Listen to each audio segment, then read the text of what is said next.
What was that?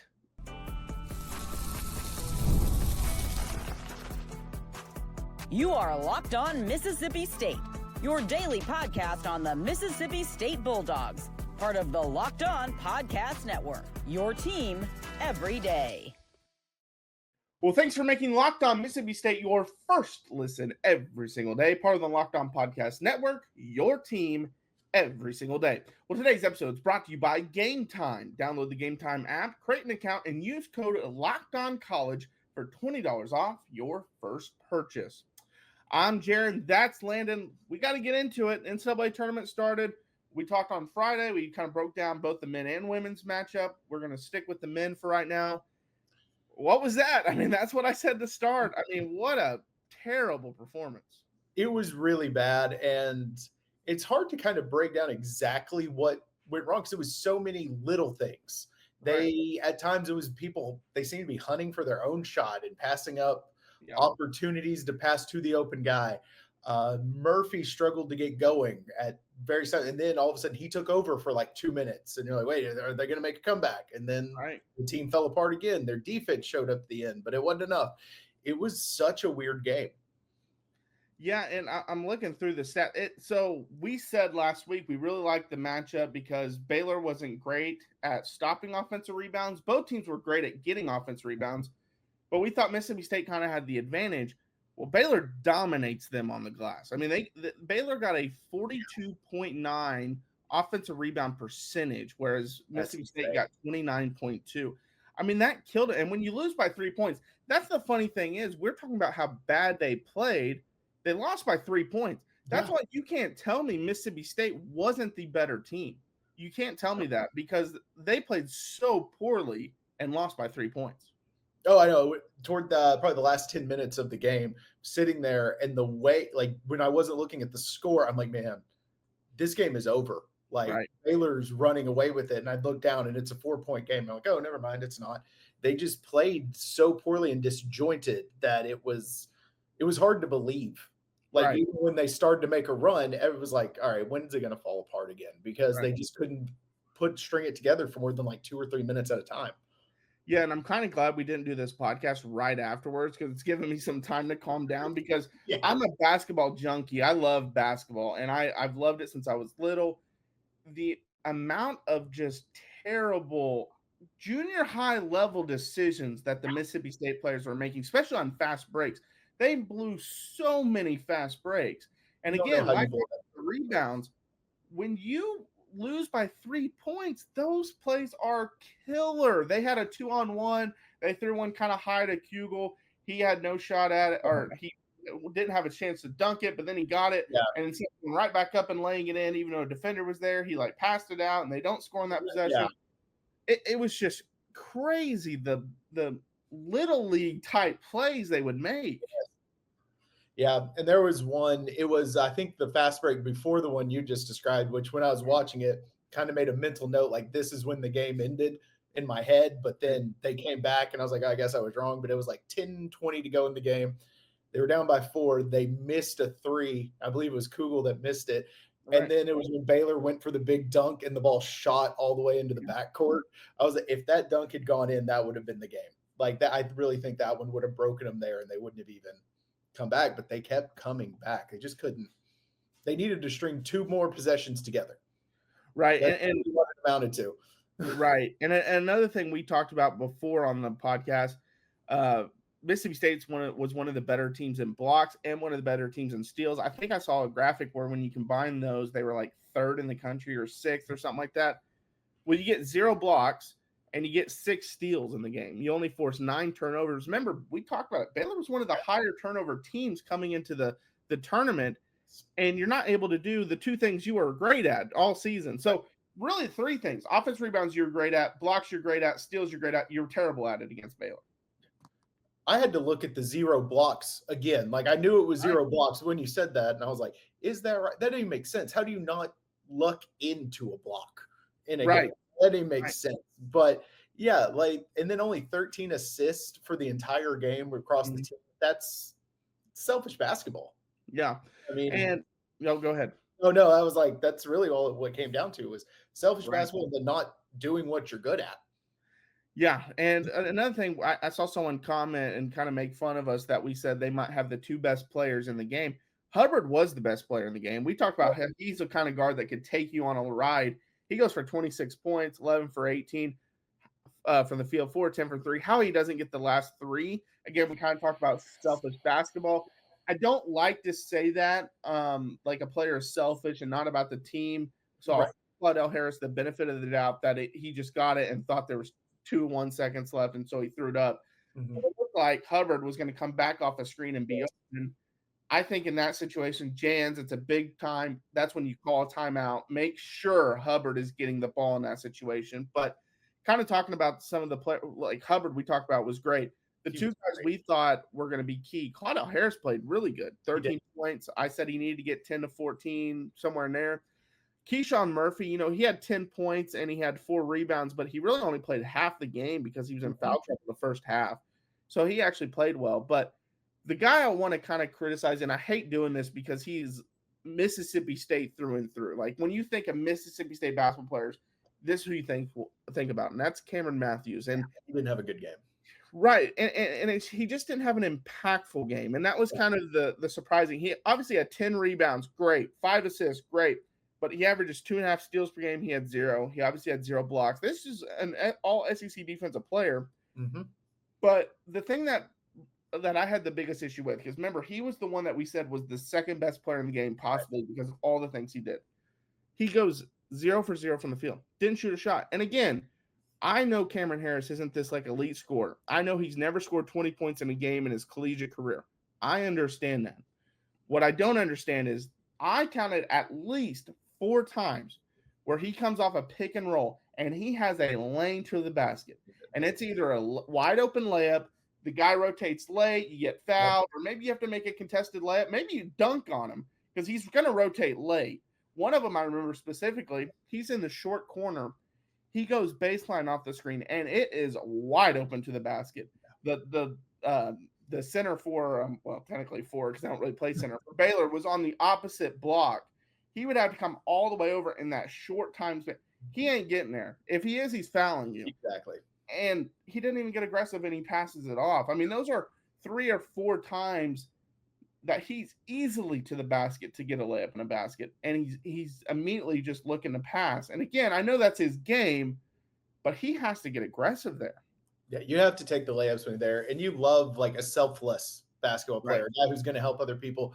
But I mean, when you're the second best player on your team, maybe the second best player on the court, there's a time where you have to take over, and especially when you have wide open lanes, take them. And again, him going 0 from 0, another thing that, while I knew it sounds so insane that I was like, was that right? I had to go look at it again. Like it was such a weird game. Like but watching it, and somehow it's even weirder when you just revisit the box score and look at everything that happened. But yeah, Hubbard was amazing. He's the only, I mean, especially the closing was like 8 minutes or so, where anytime it looked like it was going to slip away, he'd make a play. He wasn't going to let him go down. And he was very good. Yeah. I mean, he had a great game. I mean, with how he played, I hate to see it. I mean, obviously hate to see him go out, but when you see a player throw that kind of game, you just hate to see it like not work out for him when they put that out there on the court like that. Right. And you would have, and we don't have a whole lot of time to get into it. You would like to have seen them make progress in the third NCAA tournament appearance for Jans, and it didn't happen. If it makes you feel any better, Duke absolutely smashed Baylor, which would have probably been the case for Mississippi State too. So now you would have liked to got the tournament win. So that kind of stinks that you didn't get that. But all right, well, coming up next, we got to talk about the women. So we've already started with the negative. We got to get into the positives. We'll talk about that coming up next. Well, daylight savings snuck up on us again. And if you're feeling that lost hour of sleep, 5-Hour Energy has your back. The extra sunshine means more time for fun, but sometimes you need a little boost to power through. Whether you're staying up late watching the NCAA tournament, I'm guilty of that for sure, squeezing in a round of golf after work, or just trying to keep up with your busy day, 5-Hour Energy gives you that quick, refreshing pick-me-up whenever you need it. The best part, it is very easy and convenient. Whether you're at a game or traveling, 5-Hour Energy is easy to grab and keeps me feeling refreshed. Head to 5hourenergy.com to find over 15 14 flavors to choose from, including watermelon, blue raspberry, and peach mango. You can even build your own 12-pack or 24-pack delivered right to your door. Need one now? Grab a 5-hour energy shot at your local grocery or convenience store. They are everywhere. Stock up today and stay energized. All right. Well, thanks for making Locked On Mississippi State your first listen every single day. Part of the Locked On Podcast Network, your team every single day. All right, Landon, going into last week's, or really it was this past weekend's game, we talked on Friday where we were more confident in the men winning, not as confident as in women. Of course, it was the flip. The women end up winning.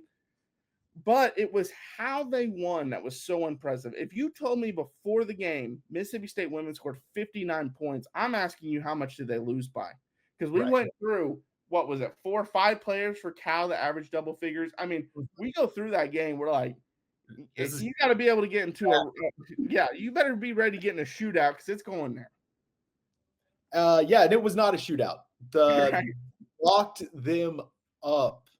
The defense was amazing. Like, there's no other way to put what they did. I mean, we talked about how good they are at shooting threes, how they had like 3 people over 36% on the season, and one was around 40%. And you hold Cal to 3 of 21 on 3-point shots. I mean, that's how you win right there. I mean, not even taking into account how good they played on the rest of their defense, just pulling back that 3-point number to that point, that keeps you in the game alone. Well, and I don't know about you, I was waiting for that Cal like spurt where they hit 2-3 threes in a row and just kind of get going. It just never came. I mean, looking at the Mississippi State stats, they shoot 34.5% from the field. They go 2 of 11 from 3, 18.2%. They turn it over 20 times. And they give up 11 offensive rebounds. They end up winning the offensive rebound battle, or the rebound battle, 39-37. But you tell me all that before the game. I'm saying they're getting routed. They routed Cal. They won by 13. Not a recipe to win, but it worked. It worked. And that was just, I was watching that game, and I was so impressed watching that game. I mean, you hold Cal to 5 right out of the ring. First off, going into the game, I had totally forgot, because I knew it was the Spokane region. I had totally forgot that game was at USC. So it was in California. It's basically a home game for Cal. Now, I know it's at USC, but it's basically a home game for Cal. I'd forgotten about that. But you come out, you hold them to 5. Okay, team gets off to a sluggish start. Then you hold them to 14. Then you hold them to 10. Then they kind of got something somewhat going, but you still hold them to 17, and that's when you have your best quarter and you score 18. You win or tie every quarter. I mean, it was just dominance. Oh, it was. And, I mean, a lot of it was Okot down there. Double, just ripping down rebounds. 13 total, 11 on the defensive side, 2 blocks, 3 steals, and then, led the team in scoring too. I mean, so just a great game from her, really. We said that was their one strength or advantage they had. She was a little bit bigger than Cal's center power forward, and she used that to her advantage and turned the tide of the game, really, with a performance like that. And then Jacayla Jordan didn't have a great game shooting and scoring, but 4 steals and 2 blocks from your point guard, that'll help. Yeah, she was great. Yeah. I was watching that game, and it's one of those funny things. I'm not someone, and again, this goes back to where I said that I'm a basketball junkie. I'm not someone that thinks, if you don't score 20 points or shoot 50% from the field, you didn't have a good game. There's so much more you can do in a basketball game than just scoring. Obviously, we highlighted her scoring last week down the stretch, but when you get 6 steals and blocks combined from your point guard, that's massive. And she only turned it over 2 times. You would have liked to see her have a little more assists than 1, but she had a great game. She really honestly had a great game. And just kind of going back to that defense, they had 15 steals. They forced 24 turnovers. You mentioned the 3 of 21, 14% from 3 from Cal, which was one of the better 3-point shooting teams in the country. We talked about that last week. They made 13 total field goals, 13 of 52, 25% from the field. They made more free throws, 17, than they did field goals. I mean, that is insane. I know it's wild.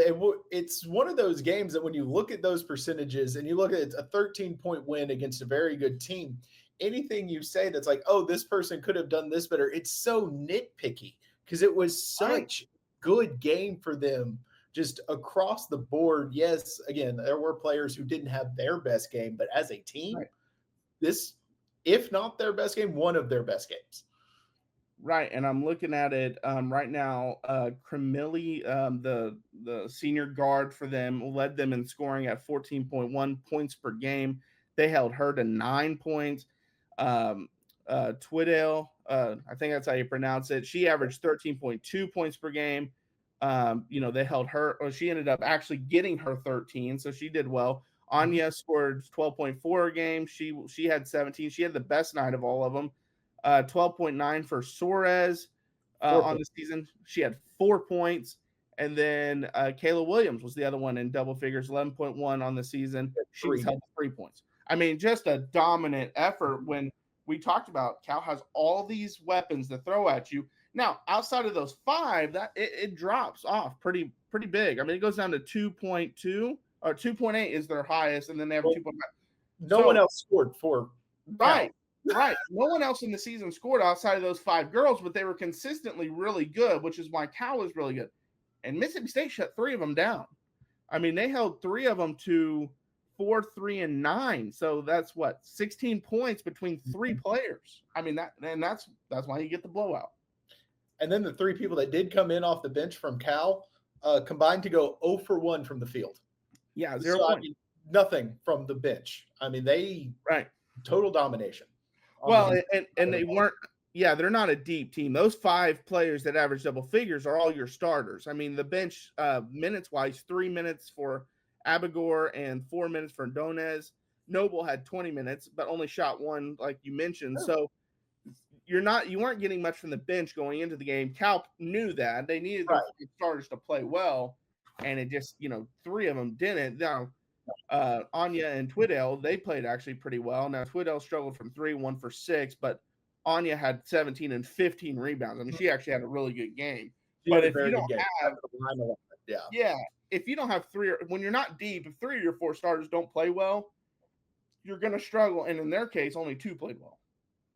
Yep. And they, if they're not going to play well, you just got to hold the other team to like 25% shooting. That's right. So you can get by not having a great game if you lock down the other team and they can't score. Like, right. And they obviously they're going to have their hands full now. But it's kind of like the men where we talked about just get the first win. Yes. And then if you lose your next game, so be it. I mean, their next game is against USC, Juju Watkins, like number 1 seed, 29-3. Like, you're probably not going to win that one. Now, never say never. That's why they're called Cinderellas. That's why you can go on these runs. So never say never, but you're probably not going to win that one. That's why it's so important to get this one. Kind of like the men. We said you're probably not beating Duke, but try to get the Baylor one. Obviously didn't, but props to the women. I mean, they played their butts off. They played a great game. It was beautiful team defense, some great individual defense too. And, they did just enough on offense to, keep it away where Cal never had a chance. Yeah. All right. Our top dog of the week. We have that coming up next. You don't want to miss it. Imagine watching your favorite team live, feeling the energy of the crowd, and witnessing unforgettable moments. There's nothing like experiencing a big game in person. Getting tickets shouldn't be stressful. That's where Gametime comes in, making it easier than ever to grab last-minute seats at unbeatable prices. Gametime picks curation makes it easier to find better value for tickets to sports, concerts, comedy, theater, and more. Easy ticket shopping. I just checked the Gametime app, and there are amazing deals on some huge matchups coming up. Super deals, the lowest price guarantee, or Gametime will credit you 110% of the difference. And peace of mind with seat views before you buy, no surprise fees, and a lowest price guarantee, you can book with total confidence. Now take the guesswork out of buying tickets with Gametime. Download the Gametime app, create an account, and use code LOCKEDONCollege for $20 off your first purchase. That's LOCKEDONCOLLEGE LLEGE for $20 off. Download Gametime today. Last minute tickets, lowest prices guaranteed. The NCAA tournament is here, and so is the bracket breakdown. Locked On Podcast Network and Amazon Fire TV channels are teaming up to deliver NCAA tournament coverage like never before. Watch studio shows featuring former players and Locked On's local experts as they guide you through every upset, buzzer beater, and bracket matchup. Stream it all for free on Amazon Fire TV channel. Search Bracket Breakdown to see it all for free. It's your team every day. All right, well, thanks for making Locked On Mississippi State your first listen every single day. Part of the Locked On Podcast Network, your team every day. I'm Jaron, that's Landon. Make sure to follow us on YouTube, Locked On Mississippi State, and hit the like, subscribe. We're also on Instagram, TikTok. We're posting TikToks and Instagram videos at least Monday through Friday, so check that out. We still don't have the Facebook and X figured out yet from what I understand, so as soon as we get that, we'll get those details to you. But, all right, it's Monday, so you know what that means. It's time for our top dog of the week. Landon, who are you going to? We've talked a lot about basketball, but I'm going to go a different direction. I'm going to the Diamond. Okay. Going with some baseball. And Mississippi State, big series this past weekend, top 10 matchup with OU. And on the first game of the series, Pico Cone threw 6 innings, 10 strikeouts, no earned runs. Yeah. You do that against a top 10 team, that's impressive. I mean, he locked them down. And you see the rest of the series, what kind of offense that OU can put up. And the fact that the only run that he gave up was an unearned run through 6 innings while striking out 10 of them. That's how you become a top dog right there. Yeah, and it's funny you mentioned him because I was actually going to go Pico as well. So I'll switch because I was back and forth. I was going to go Pico because I did want to give him credit for a great weekend. I will say, and I think we'll talk about this maybe on Wednesday's episode once we get through these, the last bit of basketball. Mississippi State obviously plays later on tonight. So maybe we'll talk about it on Wednesday's episode. But I do want to dive into kind of where the program is because, we kind of talked about maybe talking about them. Weren't really sure if we would talk about them. But my timeline on X is just fire the coach, fire the coach, fire the coach. So we definitely we'll talk about that. And if you guys have anything you want to say, maybe we'll read it on here. Obviously, keep it PG, so we can read it. But yeah, we'll talk about that. I was going to kind of bring up some of that with my top dog of the week, but we'll keep it all positive here. We're not going to go any negative. My top dog of the week, we just talked about him. I'm just going to do it again. The defense for the Mississippi State women. I mean, that, and I got to go as a whole because, like we just talked about, it wasn't one player. Jakayla Jordan obviously was great with the 4 and 2 on steals and blocks, but I just have to go with that defense. I was so impressed by that defensive effort. Again, we just spent the whole segment talking about it, so I'm not going to dive into the numbers again because you saw it, but I just feel like that earns top dog of the week. And I know it's the whole team, but sometimes that's what it's going to be. It's going to be the whole team sometimes. Yeah, and they earned it. I mean, there's nothing else to say. We covered so much just how great of a performance it was, and within the great team performance, there were a few great individual defensive performances as well. But when you hold a team that shoots as well as Cal does to 25% from the field, that's amazing. Yeah, right. And so since we're not going to dive into this a little, more, I do want to also talk about Pico a little more because you got to give him his flowers. I mean, Mississippi State, they jumped up to the 1-0 lead, then they got up 2-1, and he was just nails through the whole thing. And he's 4-0 on the season. And Kyson Witherspoon for Oklahoma, he went his first loss of the season. It was Oklahoma's first loss at home on the season. Kyson, they think is going to be a high draft pick. They really like him a lot, and he was great. He held Mississippi State to 2 runs, which we saw the next game. Mississippi State could put up a lot of runs. I think it was 13-11. Mississippi State lost, but they scored 11. He was great, and so it was a great pitching duel, and Pico was just nails. I mean, he was incredible in that game. Yes, he was. And yeah, you're right. Getting a win over Kyson Witherspoon is great to do. And I've been looking at stuff. I think he is most likely projected in the top 20 picks. As much as you are about basketball, I'm that big of a baseball nerd, so I'm already looking at draft stuff. And yeah, getting a win over him is great. And Pico, I mean, he outdueled him, really, is what it came down to. And when you outduel someone who's going to be a top 20 pick, you put a few more of those together, you're also going to be a top 20 pick. Yeah, I'm looking in the head-to-head stats. So Pico allows 2 hits. He pitches 6 innings. He allows 2 hits. He did walk 2 batters, but he struck out 10. The 2 batters were hit by pitch, so on that, but striking out 10. Kyson basically pitches 7. He pitches 6.2 innings, 5 hits. Obviously allowed the 2 earned runs. Pico didn't allow any runs. That was Stone Simmons that allowed the 1 later on.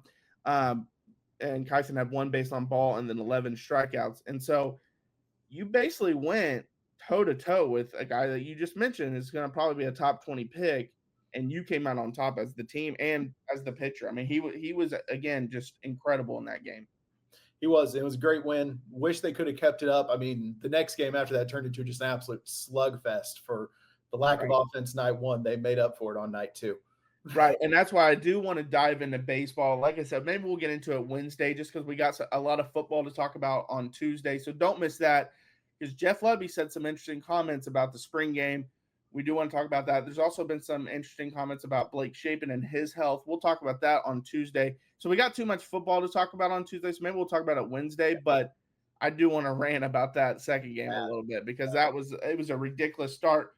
Great comeback. You even took the lead at one point and fell at the end. But yeah, let us know some stuff about baseball y'all want us to talk about or touch on. Again, we want some of the feedback from the fans on this. I said my timeline was filled with a lot of people upset. So I know y'all are out there. And so comment on, especially with the time we're about to hit in the sports calendar, which there's not any dominant thing that's happening that takes up all of everybody's time. We're going to need some feedback. Right, definitely. And like we said, the SEC play is here for baseball, and you can't fall behind. They're 1-5 to start. But no, we're not getting into that. We got to stay positive. Top dog of the week. No, great job by the ladies. Yes. Great job by Pico. Definitely really good performances this weekend. All right, well, thanks for making Locked On Mississippi State your first listen today. For your second listen, check out the Locked On College Basketball with Isaac Shade and Andy Patton. March is here, so be the most informed college basketball fan throughout the madness. Find Locked On College Basketball on YouTube or wherever you listen to your podcast. I'm Jaron. Check out my stuff on Athlon Sports. I've written some SEC football stuff lately. I've also written some, obviously, college basketball stuff. Check out Landon. Follow us on Twitter. Those are our ads. Again, once we get our ads for the Locked On Mississippi State page, we'll send that to you. But we are on YouTube. We are on Instagram. We are on TikTok. So follow us all there. Give us some comments about Wednesday's episode with baseball, but also we want to hear who your top dog of the week was. So comment those below on this. Until next time, Hail State. Hail State.